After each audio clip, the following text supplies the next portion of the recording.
Hello, I have the lovely Eoghan with me on publication day of his latest book.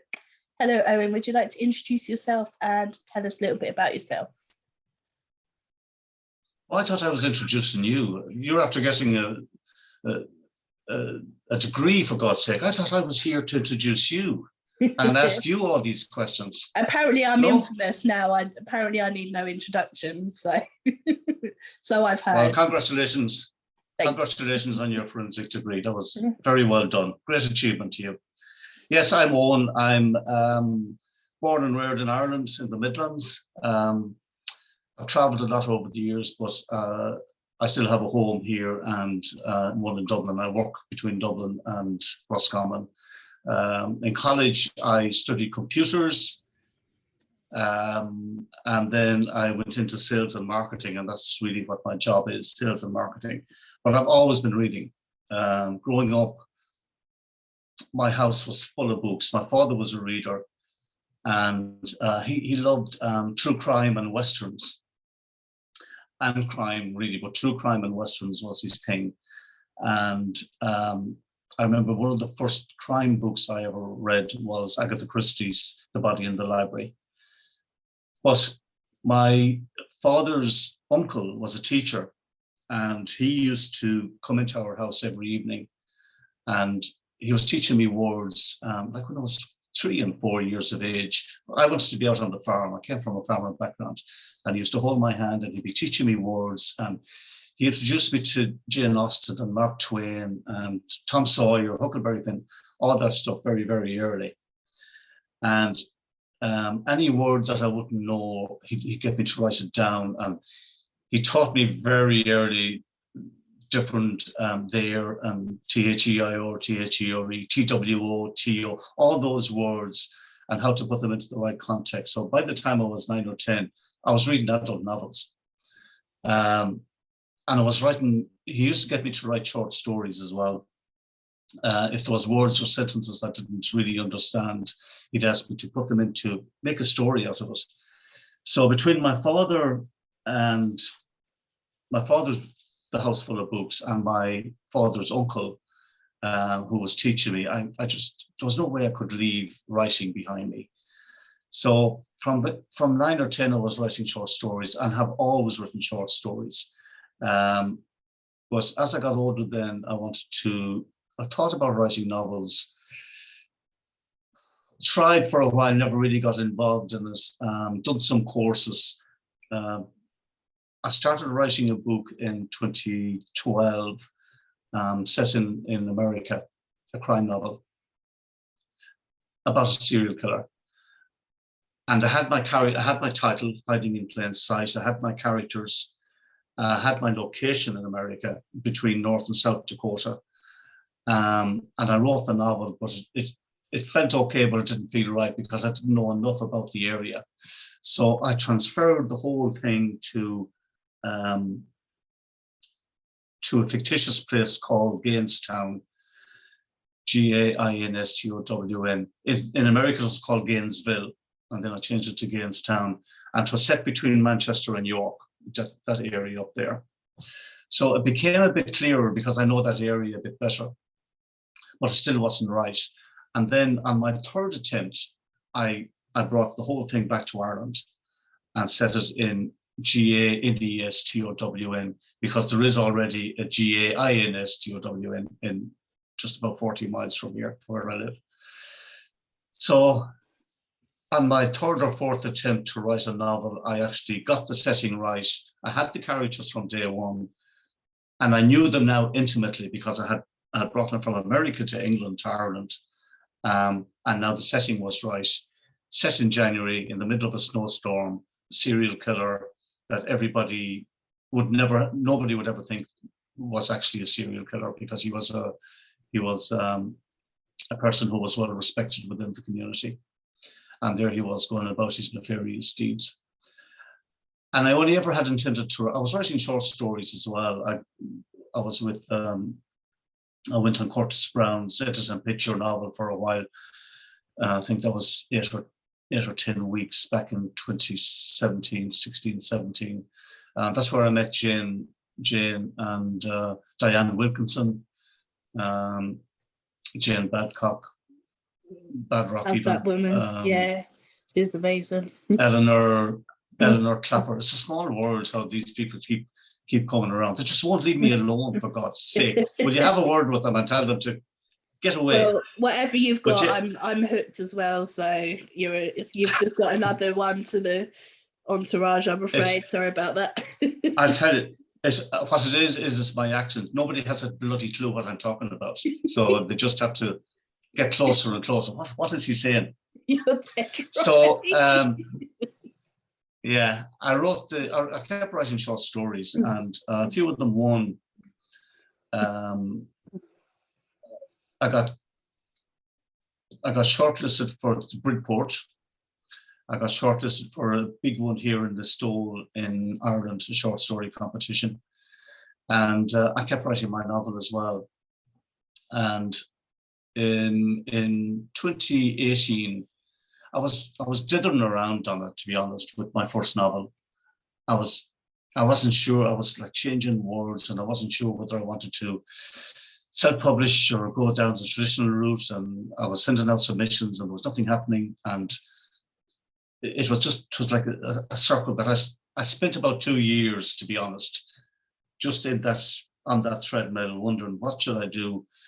Should I do this? Should I do that? Waiting for replies from agents and publishers, and nothing really happened. And in the end of 2018, I came across a thing on YouTube called pop-up submissions. Have you heard of pop-up submissions? Well, this is the best thing ever, and I have nothing to do with pop-up submissions. I'm not affiliated with it in any way. But basically, it's a literary agent called Peter Cox, a real literary agent. And you send in a submission of 700 words, you send in your blurb, you send in a bio about yourself, and every Sunday evening, he will read 5 or 6 of these out live. He will read your submission, read your blurb, and himself and some guest writers, authors, or other publishers will review it there and then for you, live, free of charge, every Sunday. And anybody that doesn't know about it should really go onto YouTube and look up pop-up submissions and go down through ones that's 4 or 5 months old and just see how it works. Bloody brilliant, brilliant. What you would pay thousands for, you're getting it free. It's still compulsive viewing to me every Sunday. I watch it because I learn so much. But I put in my submission in 2018. It was read in March 2019. It was read out, and I happened to win the 5 or 6 that was there's certain marks, and it's not complicated, but there's marks for content and story and dialogue and all that. And I won it on the day. And that really was the validation for me to say, this is good enough now. It can't get any better. Go and self-publish. So I gave myself until December 2019 to self-publish my first book. And I did. I published it in January 2020, just a month after my own deadline. But as I was writing the first book, I knew I wouldn't be able to get my full story into that book. So during 2019, I was writing the second book while I launched the first book. And then it was launched for 2 or 3 months in 2020, and COVID hit. So that really gave me time to concentrate on the second book and do as much as I could on social media with Hiding in Plain Sight. And then in March or probably December 2020, Red Dog Press saw my second book that I was bringing out, liked it, and said, yeah, we want to publish that for you. So then you wait, because there is 20 or 25 or 30 other authors in line with their books to publish. So it's like planes on a runway. You line up, you slot in, and then you wait your turn to get published and take off, hopefully. And so the second book has been published today. So that's the story, and there is a third one as well. And the three of them are totally seamless. The first book starts in January and it goes on for 3 or 4 weeks. The second book starts an hour after the first book finishes. So it's not 3 months later or 6 months later. It's virtually seamless. And the third book will be exactly the same. So when the three of them are done, it'll be just a piece of time with no space in between. There's three then. Are you totally done with it then, or are you thinking maybe to carry it on? You've got the whole rest of the day to write about. At this time, those 3 books, as far as I'm concerned, that's it. I don't have any other, at this moment, I don't have any other ideas. I'm really in awe of people who can, as we're talking about earlier, people who can write a couple of books a year, 3 or 4 books a year, who can change genres, who can go from crime to horror to something. I just bow in admiration to those people. I can't do that. So at the moment, unless something happens while I'm writing my third book that clicks in my head that says, oh, wow, there's an idea. At the moment, once the third book is done, I want to publish an anthology of short stories. I have another idea of just a humorous book in my head, but nothing got to do with the characters that I'm building here in this trilogy. And that's basically, that could be it. That could be it. I might go into publishing then, or helping other people how to do their own thing, become a publisher, become an agent, or set up. I may do. Unless somebody out there that's listening to us can tell me, hey, you should be doing this or you should be doing that. But at the moment, and I don't intend to write just for the sake of writing. It has to make sense to me. It has to work for me. I have to like it. If I don't like it, I don't think anybody else will like it. But we'll see whether people like the second book. We'll see. Yeah, it's on my my teaming TBR. When I've read my block tour book for tomorrow, then it's up on the list. I've got 2 that I need to read like really soon. So next few days, it's there. Yep. Well, the way you read, I mean, you read like 5 books a night or something. It's something mad. You're unbelievable what you read. But yeah, today is it's launched today, so there's no major panic. Yeah. I did want to read it before we spoke, but it just didn't happen. Especially as I seem to have got a cold of some description. Hard to get time for everything. Yeah, the thought was there anyway. So you coming back up? Important thing. Yeah. When you were writing your books, who was your most fun character to write, and which character gave you the most trouble?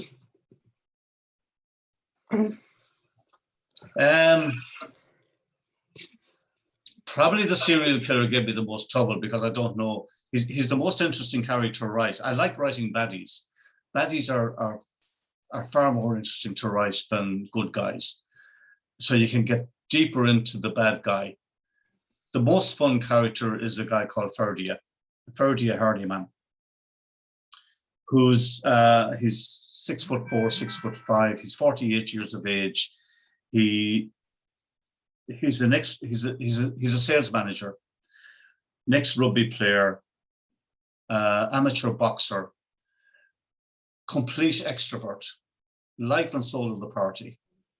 Will come in and dance you around the room and tell jokes, and no matter how serious things are, Ferdy will find a way to make a bit of fun out of it, which we do in Ireland. We're even at funerals, and we make jokes, and we try to find the humorous thing that we can, even in dire situations. So that's Ferdia, and he's great to write because you can have fun with him. He has a sidekick called Hugh, and Hugh Fallon is also very nice to write, but he's the complete opposite to he's 28 as opposed to 48. He is a complete introvert. He's a sales manager as well. In fact, Ferdia took him on in his role. But Hugh is a thinker. He's been college educated. He has to think things through, and then he makes a logical decision. So if the right way to do something is to go down there and then turn again and go up that way, that's what Hugh will do.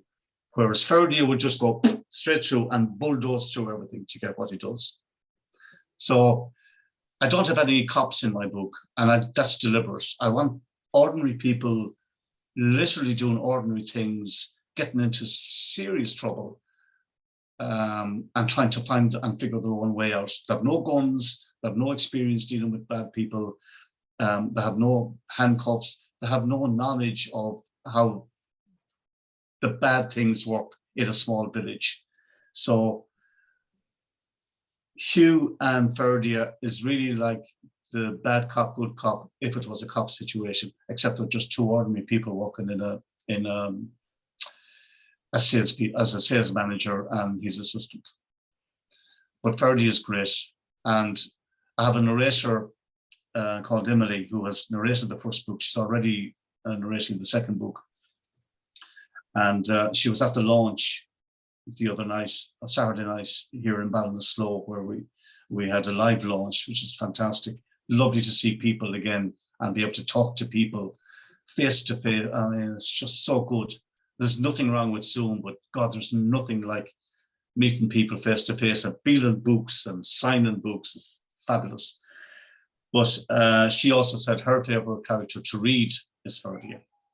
So yeah, Ferdia is the life and soul of the party. He does very well in the first book, and then he runs into a lot of trouble in the second book. But Ferdia is a survivor. Do you hide any secret jokes or messages or Easter eggs in your books? No. Good question. No. What you see is absolutely what you get logically. I find it even quite hard to have, you read on books, you'll never see this twist coming. Or you will never see this. Well, usually I do, to be quite honest. In most thrillers I read, I do see the twist coming. Some of them I don't, but 95% of them I do. I find it hard to write twists. There is a twist in the first book. Ferdia makes a huge mistake. He thinks that a person has kidnapped his niece, whereas actually the serial killer has killed her. But he thinks that somebody else, and he goes down that road, as I said, bulldozes his way down because he thinks he's right.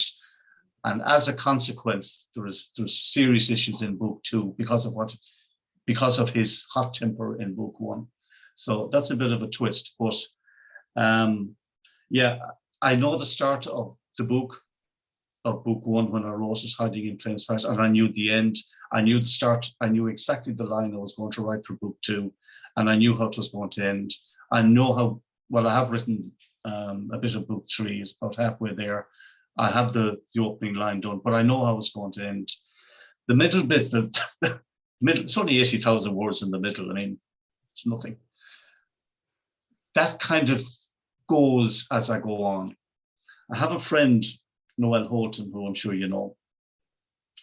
And Noelle can write, she'll sit down at night to write, and she can write whatever is in her head, whatever character is in her head. It doesn't have to be logical or sequential. And then she'll slot it in, she'll slot that paragraph or passage or paragraph in, wherever it fits in the book. I can't do that. I have to start at 9 o'clock on Monday morning. What happens between 9 and 11? What happens between 11 and 3? And that's just the way my brain works. So I write logically. There's no hidden messages. There's no Easter eggs, Easter bunnies, nothing like that. It's just a logical sequence that anybody can say, yeah, that can happen. Yeah, that they won't say that's too much of a coincidence. That's too much of a coincidence. Nothing like that. Straightforward. Jane Bedrock puts a link to Alice Cooper in all of her books. I love that. Either lyrics or song titles or something, which I think is cool. I like those little things. Yep. That's why I like to ask sometimes, because people give that sort of wry smile, like, yes. Yeah. If you were to be picked up and transported as a character into one of your own books, which book would you choose? I'd probably choose the second one, The Other Side of Fear. And again, I'd like to have the confidence of Ferdia. I'd just like to be not as boisterous as he is, but just total confidence in his own ability, no matter what he gets into. And he's very, very close to being killed, very close in book 2. But deep down, he has this resilience. He has this need to live and need to make things right. I'd love to be that character. I'd love to be able to do that. Because most of us are not Jack Reacher. Most of us, if we go into an alleyway at night and 10 guys come around you, well, you will probably freeze or fall down with a heart attack. There's very few Jack Reachers that will say, right, lads, let's go, and take them all on and win. So, yeah.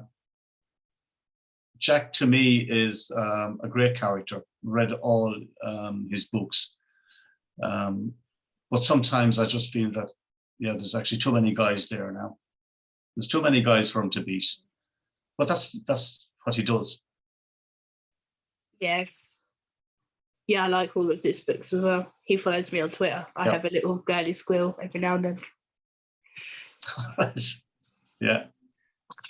Yeah, he's I've been a fan since Echo Burning. Echo Burning, I think, was the 3rd or 4th book. That's where I came on board. But then I read Killing Floor and Die Trying and right up to the last one that he's written with his brother. Brilliant books, absolutely brilliant books. But it's really a take on the old Western that my father used to read. John Wayne riding into town, all the bad guys with the black hats, unshaven, smoking, sitting outside the saloon, rocking on chairs, and John Wayne comes in with his white hat and his pink shirt and fights them all, never gets a bit of dirt or scruff on him, never tears anything, and then rides off into the sunset. So that's Jack Reacher. That's what he does. He comes in, sorts the thing out, and moves on. He's a white hat, and he gets rid of all the black hats. And it's a brilliant concept.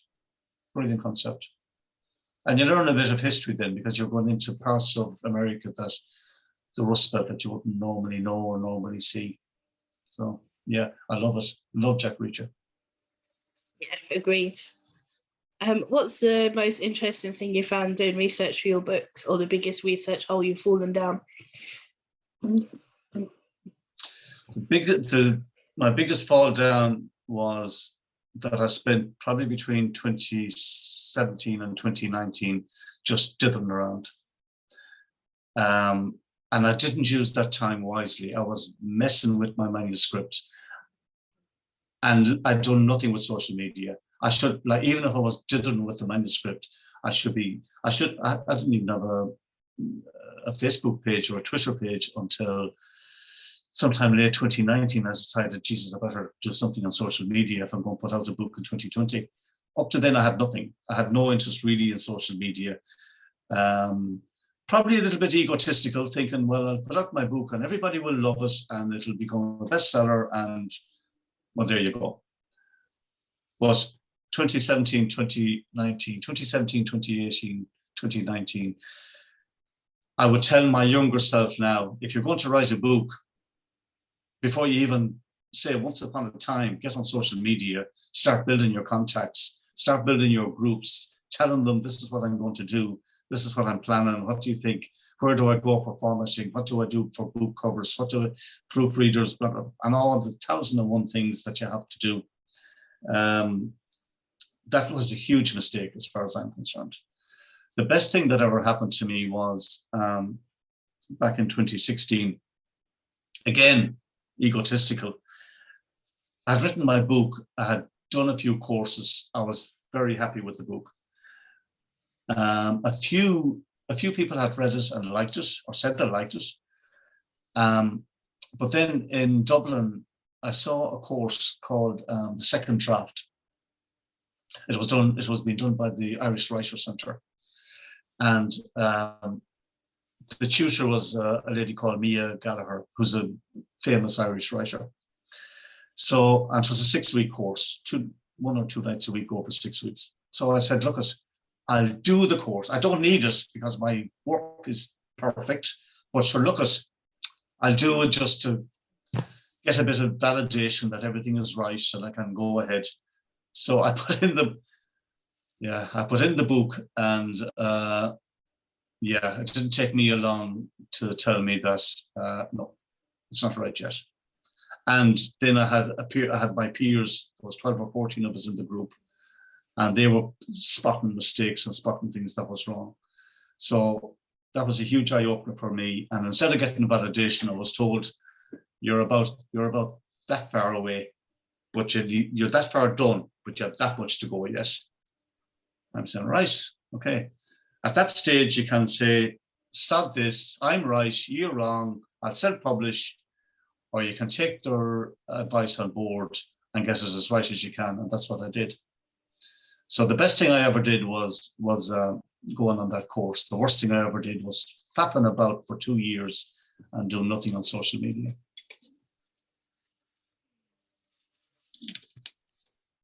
If you were to take one of your characters out for a meal, who would you choose and what would you ask them?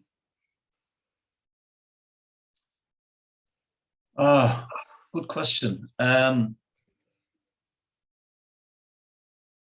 I won't say to be easy, say Eoghan Egan, because it's just going to be a laugh. It's going to be great fun. But there's a girl in it called Sharona, and a lot of the book hinges around, a lot of the 3 books will hinge around Sharona. Sharona Waters is 22, 23, a feisty girl. She has a degree in arts. And in the first book, she finds out that there's an art scam going on. And what she doesn't realize is that it's a serial killer. It's his company that's involved in the art scam. Not him himself, but people that works for him. So as she delves closer into the art scam, she's getting closer and closer and closer to this art dealer. And suddenly she comes on his radar, and he has to try and kill her because she's in his way. So Sharona to me is, she's great in that she's I kind of know Sharona in real life. I kind of know Ferdia in real life in ways, but I know Sharona in real life. I know a person who is very like that. Impulsive, wears her heart on her sleeve, but totally down to earth, totally logical, and will not accept no for an answer.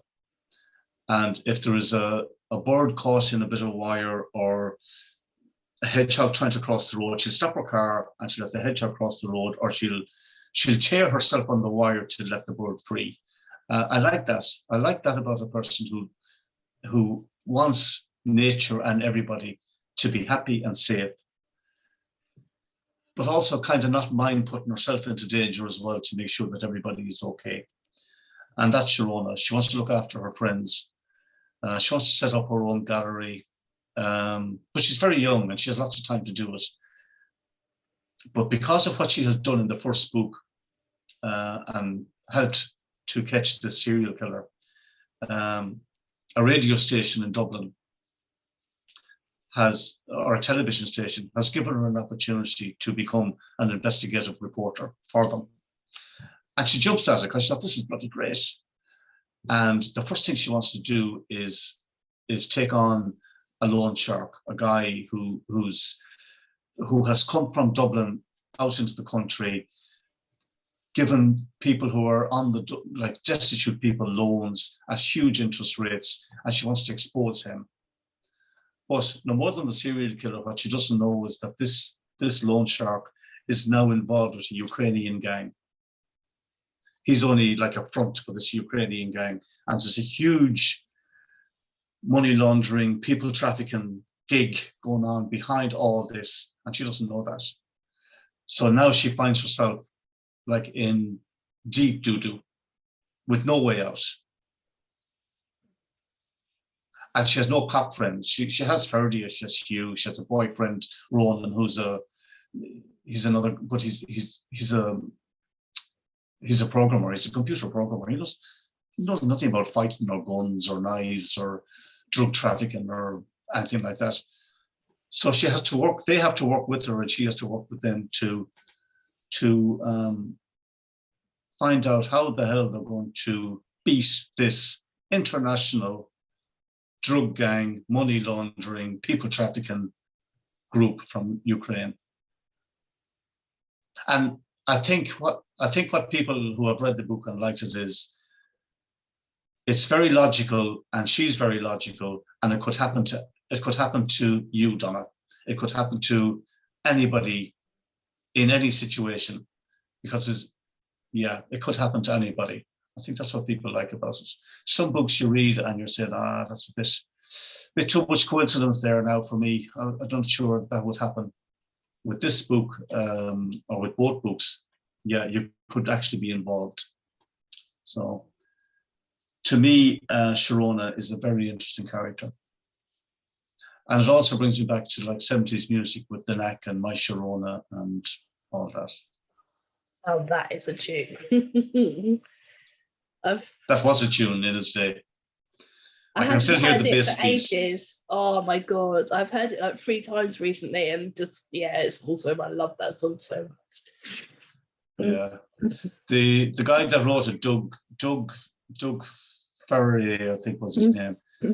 He died a few years back, but he actually was going out with a girl called Sharona. He wrote the song for it. There was a real Sharona, but it didn't work out with him. But there was a real Sharona, and he wrote the song for her. Lucky girl. As Tin CC wrote a song for you. 10 years before I was born, so must have been they knew you were on the way. They knew you were on the way. Yeah.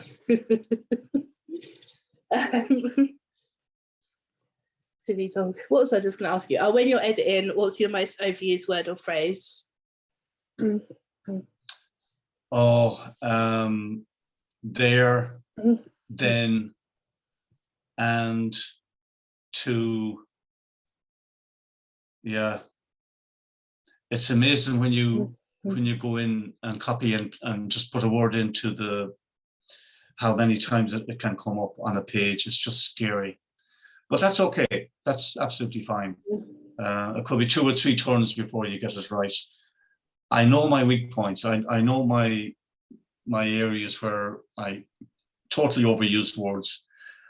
I'm not big into big words, or I don't use words just for the sake of using them, but I know the smaller words like there and then that I have to, or and. I'm inclined to use and instead of using a comma and moving on with a sentence.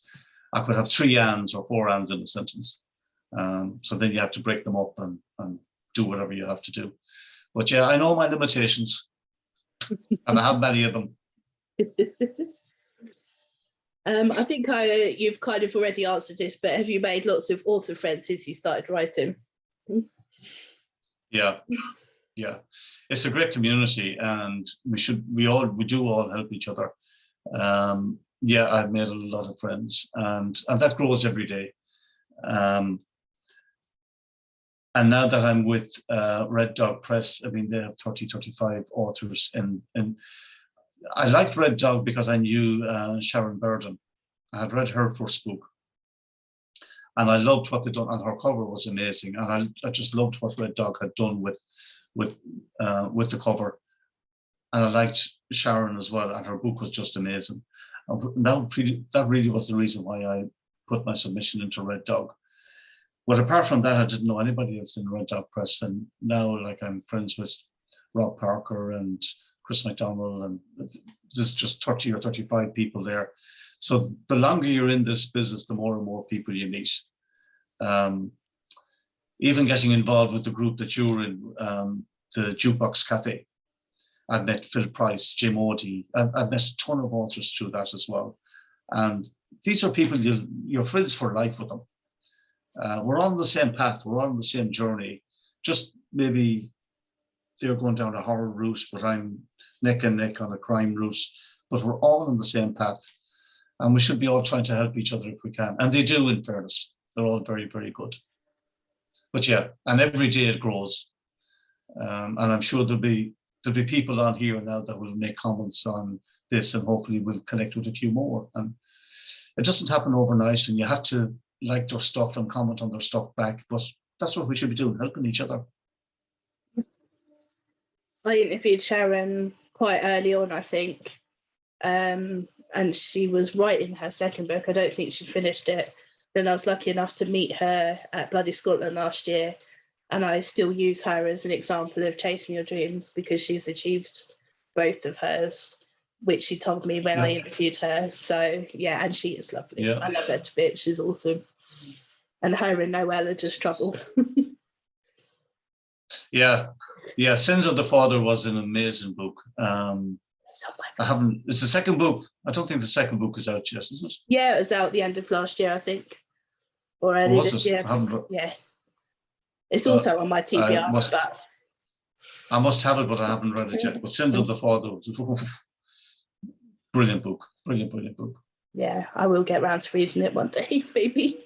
I've had it since I spoke to her, I think. Yeah. And do you get a lot of feedback from your readers? Not as much as I would like. I'd love to get more and more reviews. Reviews are what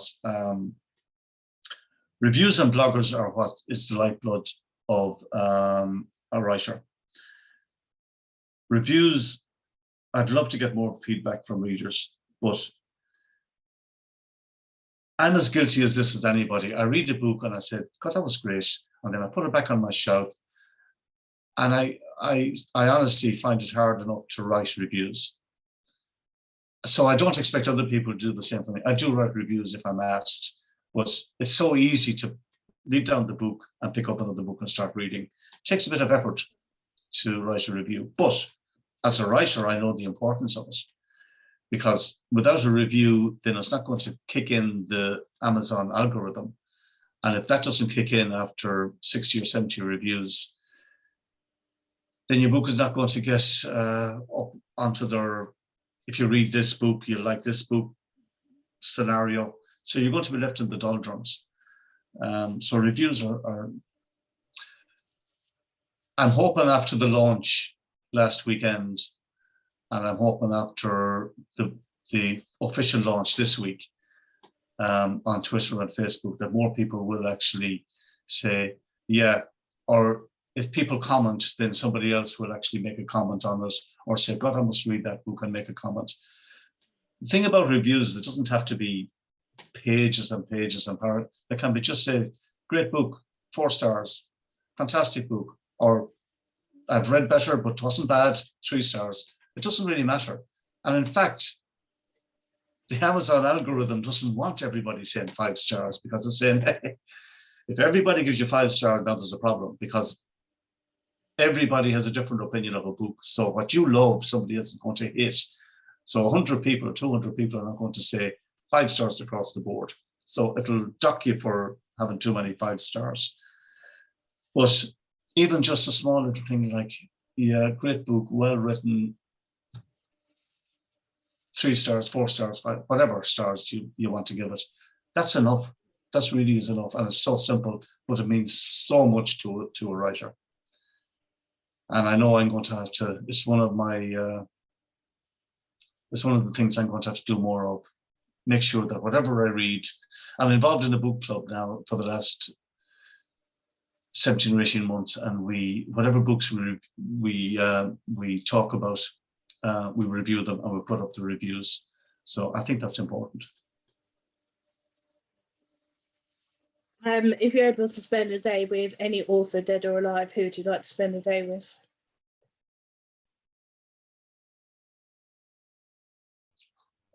Jesus, you ask other authors far nicer questions. These are hard questions, Donna. You said you were prepared for me, so I was like, right, that's there's a guy. I know I lied. There's a couple of guys. I'd love to spend a day with Ian Rankin. I'd really love to spend a day with a guy in America called John Sanford.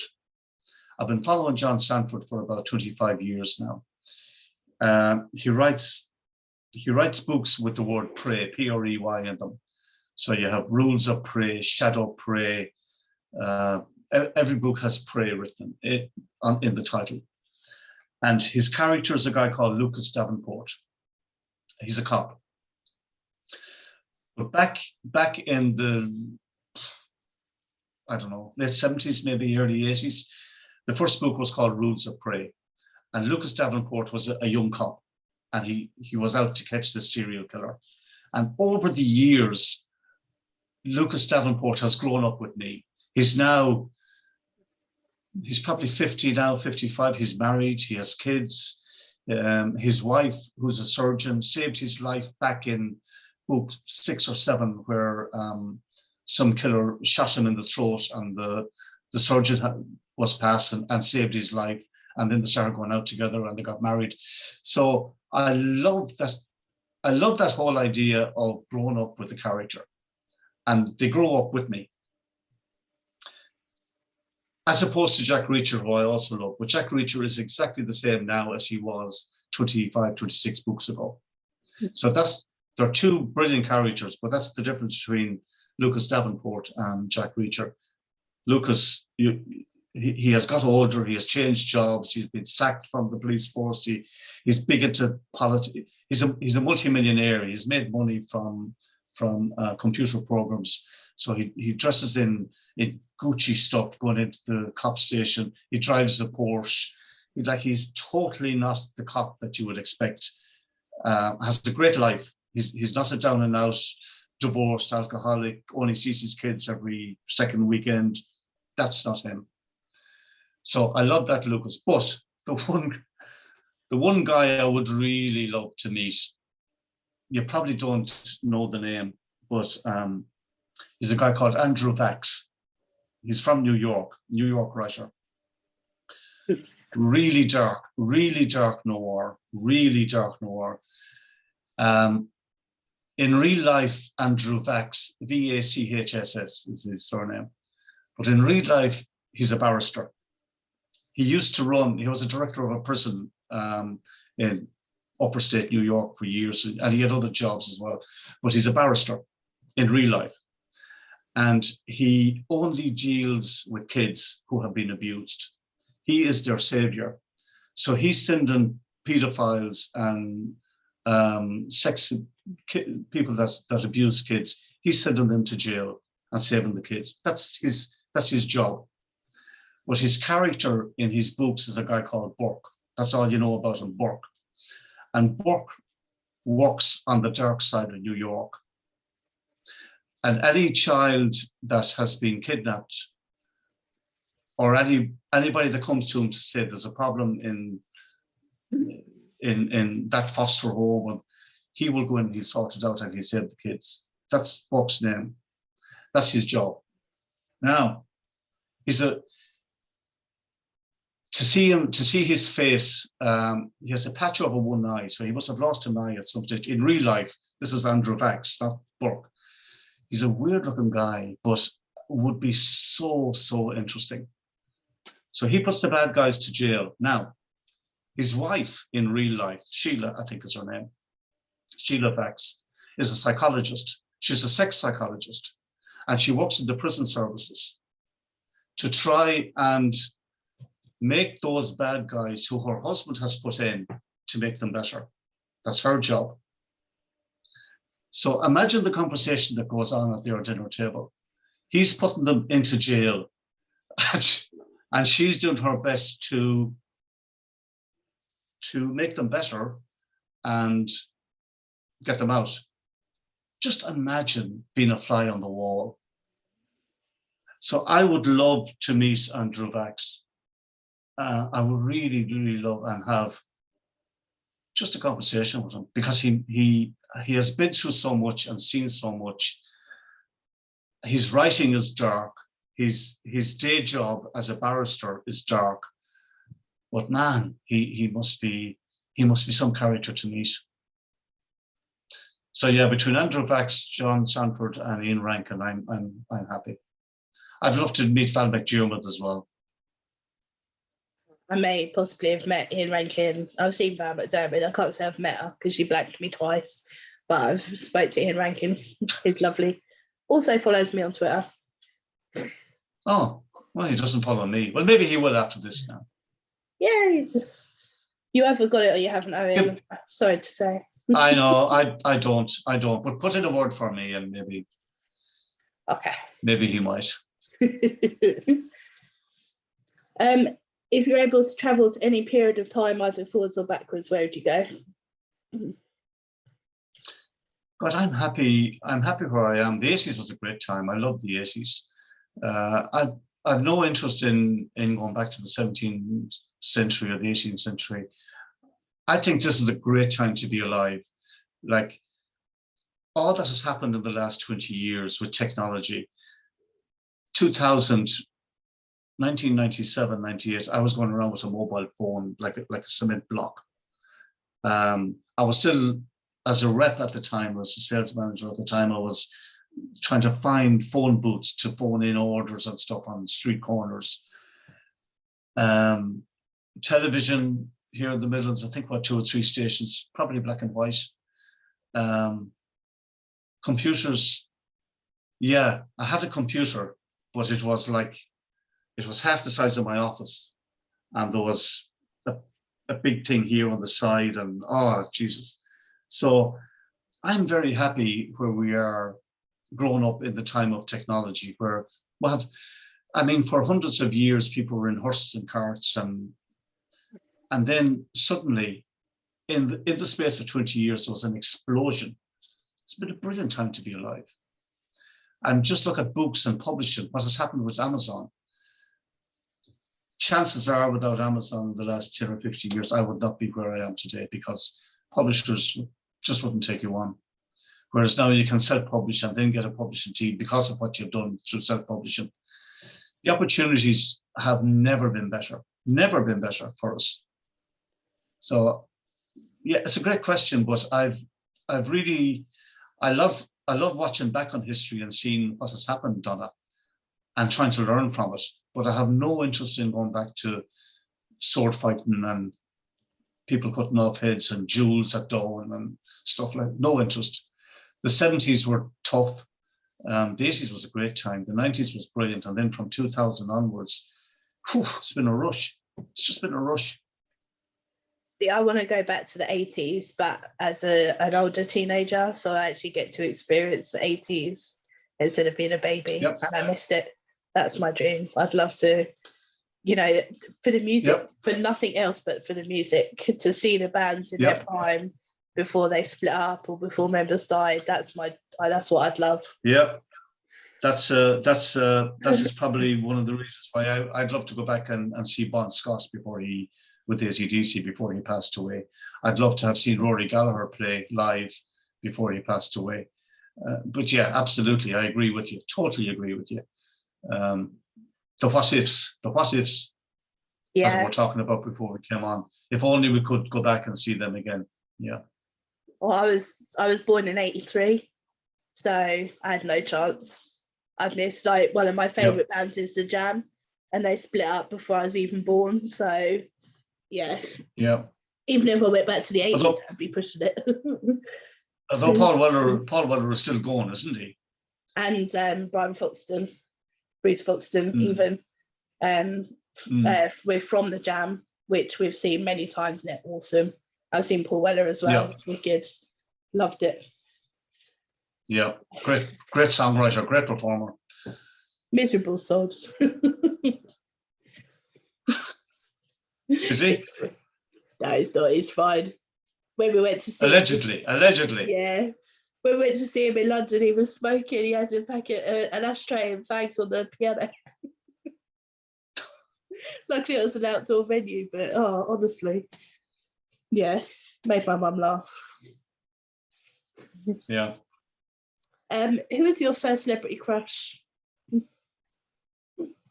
Celebrity crush was Susie Quattro.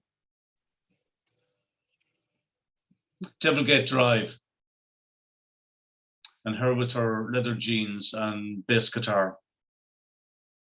Doesn't get any better than that for late 70s. Late 70s, Susie Quattro, I had her poster all over my walls. Nice. What's the weirdest or funniest place you've ever woken up? God,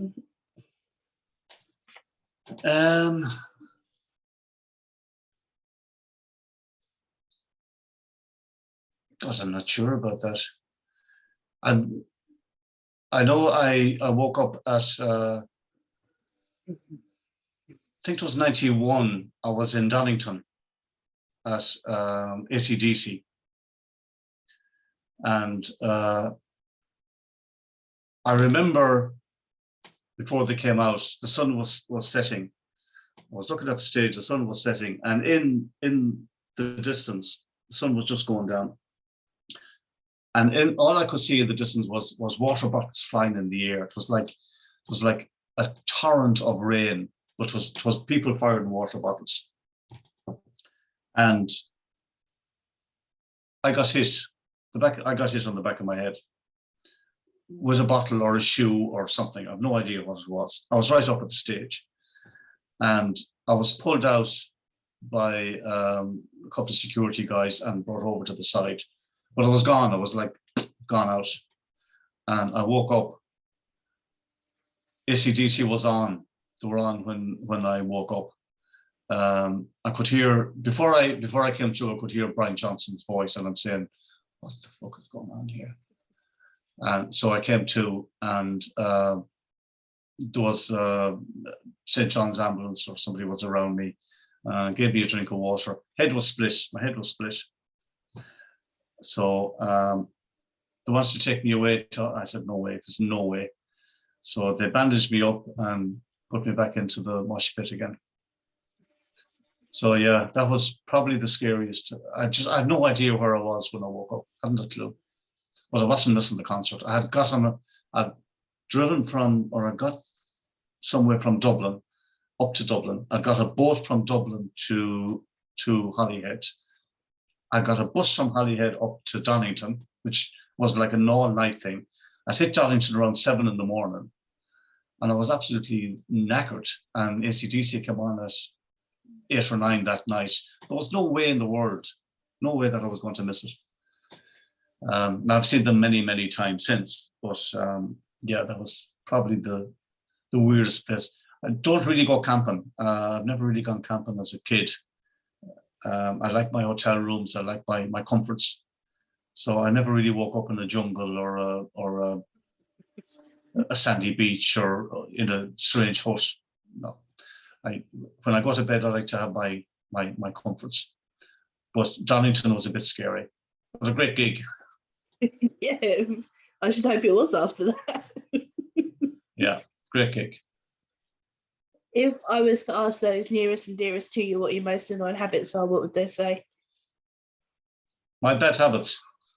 That say he's absolutely perfect. There's nothing wrong with the guy at all. Probably my hearing is deteriorating over the years because of loud music. And there's times they're talking to me and I haven't a clue. I don't hear, or else I just hear. It's like being underwater. You hear a murmur, but you really don't know what the hell is going on. I have to get that fixed. And there's times that really annoys the hell out of people close to me. But I know what it is, and I know what I have to do to get it sorted. I used to smoke a lot, but I gave them up years ago, and that used to annoy people as well. Apart from that, I'm perfect on it. What can I say? Well, I'm shocked that you came up with 2, so there we go.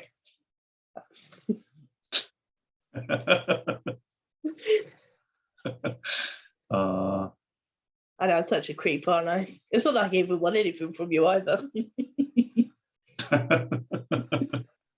Someday, when your book is launched, someday I'll turn the tables and I'll interview you. God, by God, by much trouble. God, you are in deep, deep trouble. I know that already. I might just pretend that I don't see the requests. I don't know. It's going to kill me. It absolutely rinse me. Yeah. You won't ignore me. I will find you. I will find you. Neil Leeson, remember? I will find you. I don't doubt it. I mean, pretty much every author that I speak to has my address anyway, so it wouldn't take much to find it. Yeah, just have my address. Yeah. It's fine. I'll just give my address out to everyone. Well, you may be pleased to know I don't have any more questions for you, unless you think there's anything I haven't asked you that you want to tell us. No, if you're happy with that, I'm happy. It's been great talking to you. Really, would that have been a good idea? I might have. Hey, there we go. There you go. That is out today. Today is his first day. You're my first interview, Donna. So you're privileged. I mean, what more can I do? You're privileged. I feel privileged as well. It's been an honor. Yeah, it's printed and published by Red Dog Press. Yeah, I'm very proud of it. It's the reviews that are coming in so far are just blown me away. Just very, very humbling. So let's hope that continues. But as I said, it's easy to read it alone, but it's the second book of a trilogy. But you can read it alone. You don't have to read the first book first. Probably better if you did, but it's okay. You can read it alone. So at some stage, I'm looking forward to hearing what you think about it, Donna. Yeah, hopefully in the first 5 days of April. That's all I can offer you. That sounds good to me. And then I really appreciate your time. It's no problem. Sorry. It's been awesome. Where can everyone find out more about you if they would like to, and who wouldn't? Why would they want to find out more about me? I know. Who? What kind of people would watch, for God's sake?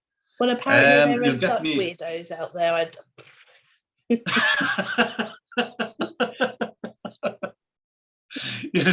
You'll find me easily on Facebook. You'll find me on Twitter. You'll find me on eoghanegan.com, my website.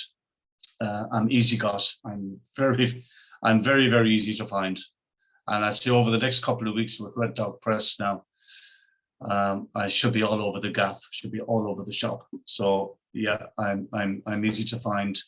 Come and say hello at any stage. Quite happy to talk to anybody, especially about books and literature, anything to do with writing or reading or music or basically anything. I'm from Ireland, so I talk forever about anything.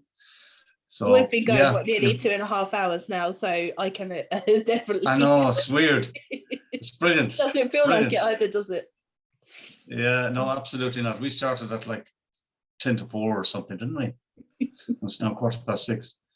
So yeah, it's been fabulous afternoon. Really enjoyed your time, Donna. Thanks for taking the time.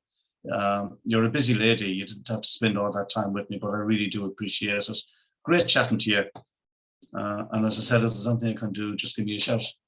And that goes for anybody that's trying to get involved in wondering how do they self-publish or how do they traditional. I've done both now.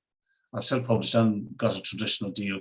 So if there's anybody that needs help out there, wants to know how do I go about doing self-publishing, what do I do first, or how do I go about traditional publishing, just send me a direct message or send it through Donna and she'll send it through me, whatever suits you.